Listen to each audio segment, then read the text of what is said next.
శ్రీమాత్రే నమ. జయ గురు దత్తాత్రేయ నమ.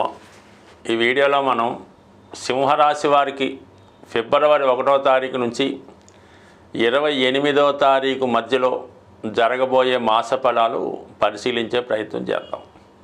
ఇక్కడ ఈ నెల ప్రారంభంలో ధన లాభాధిపతి బుధుడు రాశ్యాధిపతి రవితో కలిసి 6వ స్థాన సంచారం జాతకుడికి అటు ఆర్థికపరమైన విషయాల్లోనూ అలాగే ప్రభుత్వ సంబంధించిన వ్యవహారాల్లోనూ ఖచ్చితమైనటువంటి సక్సెస్ రావడం జరుగుతూ ఉంటుంది. ఇది రాజకీయ రంగంలో ఉన్న వాళ్ళకి, ప్రభుత్వ ఉద్యోగంలో ఉన్న వాళ్ళకి చాలా వరకు వృత్తిలో చాలా మంచి నేమ్ అండ్ ఫేమ్ కలుగుతూ ఉంటుంది. ఎదట వారి మీద అంటే మీ పోటీదారుల మీద ఆధిపత్యాన్ని వహించి మీకు రావాల్సినటువంటి ఫలితాన్ని మీరు తీసుకోవడం జరుగుతూ ఉంటుంది. అలాగే కొత్తగా ఉద్యోగ ప్రయత్నాలు చేస్తున్న వారికి కూడా ఈ గ్రహస్థితి అనుకూలిస్తుంది. అటు పోటీ పరీక్షలు రాస్తున్న విద్యార్థులు కూడా సక్సెస్ఫుల్గా వారి యొక్క డెస్టినేషన్ చేరుకొని విజయం సాధించే విధంగా ఇంచుమించుగా మనకి ఈ ఫిబ్రవరి నెల 12వ తారీఖు వరకు ఈ రవి అనుకూలంగా ఉండడం జరిగింది.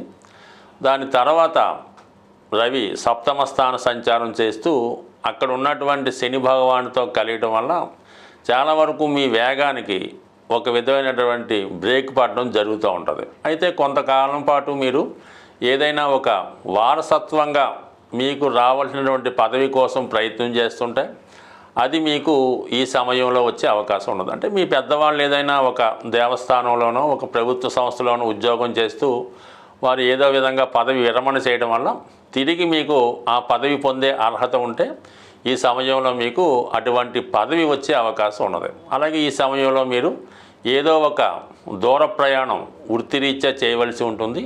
వృత్తిలో అధికమైనటువంటి శ్రమ కూడా పడడం జరుగుతూ ఉంటుంది. కొన్ని వివాహ ప్రయత్నాలు గతంలో చేసినవి ఏమైనా ఉంటే చాలా వరకు ఈ నెలలో వివాహ ప్రయత్నాలు వాయిదా పడే అవకాశం ఉన్నది. అంటే ఏదో కారణం వల్ల భార్యాభర్తల మధ్య కూడా అది ఉద్యోగరీత్యా కానీ అనారోగ్య కారణాల వల్ల కానీ కొంతవరకు భార్యాభర్తల మధ్య ఫిజికల్గా ఎడబాటు వచ్చే అవకాశాలు ఉన్నాయి. ఇక మనకి కుజుడు ఇంచుమించుగా ఈ నెలంతా కూడా లాభస్థాన సంచారం వల్ల చాలా అనుకూలంగానే ఉండడం జరుగుతుంది.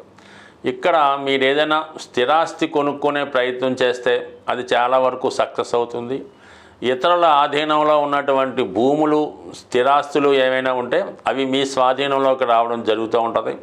అలాగే భూముల యొక్క విలువ పెరగడం వల్ల వ్యక్తిగతంగా మీ యొక్క సంపద పెరిగే అవకాశం ఉంది. ఇది ఎక్కువగా రియల్ ఎస్టేట్ రంగంలో ఉన్న వాళ్ళకి వాళ్ళ వ్యాపారం చాలా వరకు అనుకూలంగా ఉండి మీ దగ్గర ఉన్నటువంటి అసెట్స్ ఏవైనా ఉంటే అవి సరైనటువంటి ధరకు విక్రయించి దాన్ని క్యాష్గా మార్చుకొని మళ్ళీ వేరే చోట ఇన్వెస్ట్ చేయడానికి ఈ నెలంతా కూడా ఈ రియల్ ఎస్టేట్ రంగంలో ఉన్న వాళ్ళకి చాలా అనుకూలించే అవకాశం ఉన్నది.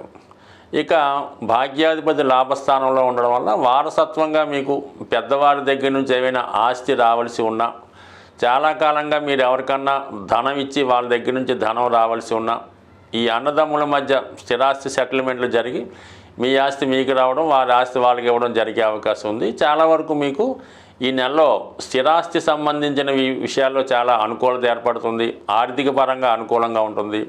అలాగే భూముల ద్వారా వ్యాపారం చేస్తున్న వారికి చాలా మంచి అవకాశాలు ఈ వారంలో ఈ నెలలో రావడం జరుగుతుంది. అంటే మొత్తం మీద కుజుడు అనుకూలంగా ఉండడం జరిగింది. ఇక ముఖ్యంగా అష్టమ స్థానంలో శుక్రగ్రహ సంచారం రాహుతో కలిసి సంచారం చేయడం వల్ల జాతకుడికి అనుకోకుండా వృత్తిలో ఏదైనా ఇబ్బందులు ఏర్పడడం వల్ల కొంతకాలం పాటు వృత్తిలో విరామం చేయడం కానీ కొద్ది సెలవు పెట్టడం కానీ జరిగే అవకాశం ఉంది. కొంతమంది ఒక ఉద్యోగాన్ని మాని వేరే ఉద్యోగంలోకి మారడానికి కూడా ఈ గ్రహస్థితి అనుకూలంగా ఉంది. ఇది ముఖ్యంగా సినిమా, మీడియా, టీవీ రంగంలో ఉన్న వాళ్ళకి, కళారంగంలో ఉన్న వాళ్ళకి, సాఫ్ట్వేర్ రంగంలో ఉన్న వాళ్ళకి ఈ వృత్తిపరమైన చేంజెస్ తప్పనిసరిగా వచ్చే అవకాశం ఉంది. అయితే అష్టమంలో ఉన్నటువంటి ఈ శుక్ర రాహులు మీరు చాలా కాలంగా ఏదైనా ఒక విహారయాత్ర కానీ విదేశ యాత్ర కానీ చేసే అవకాశం ఉంది. అలాగే ఏంటంటే కొన్ని బలహీనతల కారణంగా ఏదైనా ఒక కార్యక్రమంలో మీరు ఇతరులతో కలిసి పాల్గొనడం జరిగే అవకాశం ఉంది. అంటే చాలా కాలంగా ఉన్నటువంటి మీలో ఉన్నటువంటి సరదాలు, ఎంటర్టైన్మెంట్లు ఈ సమయంలో తీరే అవకాశం ఉన్నది. ఇక ధనస్థానంలో ఉన్నటువంటి కేతుగ్రహ ప్రభావం యాజిటీజ్గా మీరు ఏ పని చేసినా కూడా కుటుంబ సభ్యుల నుంచి ఎక్కువ విమర్శలు ఎదుర్కోవాల్సి ఉంటుంది. అయినప్పుడు కూడా మీ నిర్ణయం మీదే కాబట్టి ఓవరాల్గా ఈ నెల చాలా వరకు మరి మీకు లాభసాటిగాను ఆర్థిక పరంగా అనుకూలంగానే ఉన్నది. సాధారణంగా మన రాశి ఫలితాలు ఫాలో అవుతున్న వారికి గ్రహాలు ఎంత అనుకూలంగా ఉన్నా ప్రతికూలంగా ఉన్నా మీరు నివసిస్తున్నటువంటి గృహం తాలూకా వాస్తు ప్రభావం కూడా చాలా వరకు ఈ మీ యొక్క నష్టాలు లాభాల మీద ఆధారపడడం జరుగుతూ ఉంటుంది.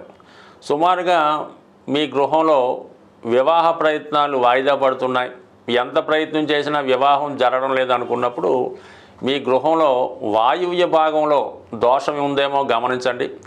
ఆ దోషం సరి చేసుకోవడం వల్ల మరి వివాహాలు తొందరగా జరుగుతాయి.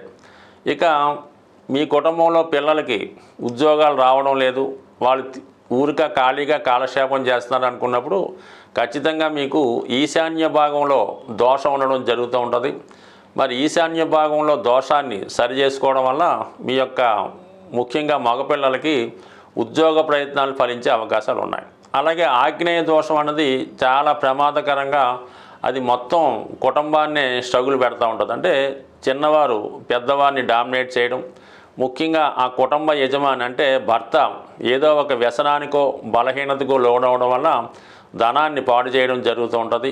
ముఖ్యంగా ఈ ఆగ్నేయ దోషం వల్ల ఆ కుటుంబంలో స్త్రీలకి అనారోగ్య సమస్యలు రావడం వల్ల భార్యాభర్తల మధ్య ఫిజికల్ అట్రాక్షన్ తగ్గుతూ ఉంటుంది. దాన్ని ఆసరాగా తీసుకొని భర్త వేరే కారణాలతో వేరే ప్రయత్నాల ద్వారా తన అవసరాలు తీర్చుకోవడం జరుగుతూ ఉంటుంది. అలాగే వివాహం అయిన తర్వాత కూడా ఆడపిల్లలు తరచూ పుట్టింట్లోనే స్టే చేసి పుట్టింటి మీద పెత్తనం చేయడం జరుగుతూ ఉంటుంది. అందువలన ఇటువంటి దోషాలు ఉన్నవాళ్ళు ఆగ్నేయ దోషాన్ని కూడా సరి చేసుకోవడం మంచిది. సాధారణంగా గ్రహదశలు జరుగుతున్నప్పుడు కొన్ని గ్రహదశలు అంటే ముఖ్యంగా రవిదశ జరుగుతున్నప్పుడు ఆ యజమానికి ఇబ్బందులు వస్తున్నాయంటే ఖచ్చితంగా మీ ఇంట్లో తూర్పు భాగాన్ని కూడా సరి చేసుకుంటే ఆ యజమాని పలుకుబడి పెరుగుతుంది, ఇంటి మీద పెత్తనం సాధిస్తారు, ఆరోగ్యపరంగా అనుకూలంగా ఉండే అవకాశం ఉంది. అదే శుక్ర మహాదశ జరుగుతున్నప్పుడు స్త్రీలకి అనారోగ్య సమస్యలు, ఎక్కువ ధనం ఖర్చు అవ్వడం, లగ్జరీగా ఇన్ఫ్లుయెన్స్ అవ్వడం ఇవన్నీ జరుగుతున్నప్పుడు మరి ఆగ్నేయ భాగాన్ని సరి చేసుకుంటే శుక్రదశ యోగించే అవకాశం ఉంది. బట్ ఏదైనా కేవలం మన గోచారాన్ని పట్టుకొని దాని మీదే కాకుండా మనకి జరిగే దశలు, అలాగే మనం నివసిస్తున్నటువంటి గృహం, మనకు ఉన్నటువంటి ఇతర స్థిరాస్తుల యొక్క ప్రభావం కూడా మానవుడి యొక్క జీవితం మీద పడుతూ ఉంటుంది. కాబట్టి ఏదైనా ఒక సమస్య దీర్ఘకాలికంగా ప్రయత్నం చేసినా ఎంత ప్రయత్నం చేసినా సక్సెస్ అవటం లేనప్పుడు అటు జాతకాన్ని అటు గోచారాన్నితో పాటు మనం నివసిస్తున్నటువంటి గృహాన్ని కూడా సరి చేసుకోవడం వల్ల ఖచ్చితంగా మీ యొక్క సమస్యలు పరిష్కారం అయ్యే అవకాశం ఉంటుంది. స్వస్తి.